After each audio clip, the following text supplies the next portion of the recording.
Tay, ano po bang sadya ni Don Pakundo sa'yo? Naniningil na siya sa utang at interes, anak. Ang problema, gipit tayo sa pera at ani ng pananim ngayon.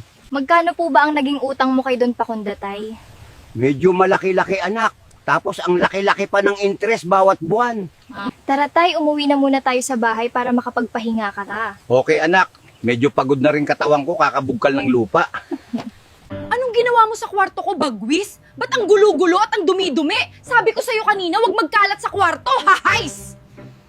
Pag hindi ka nagtino, Bagwis, ilalagay kita sa labas at hindi ka na pwede pumasok sa kwarto. Paano ko kaya mababayaran si Don Pakundo? Saan kaya ako kukuha ng pera pang bayad? Sumabay patong, hindi magandang ani sa pananim. Parang wala na talaga akong ibang magagawa kundi ibenta na lang tong lupa para mabayaran ko lang ang utang namin. Mukhang malungkot si tatay. Masyado niyang iniisip yung utang niya kay Don Pakundo.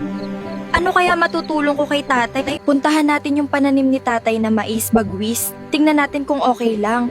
Kahit yung lang ang maitulong natin kay tatay.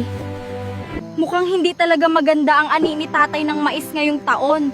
Kaya nalulubog na talaga si tatay sa utang. Kawawa naman si tatay, masyadong nang stress kakaisip para pambayad. Wala naman akong magawa o maitulong sa kanya.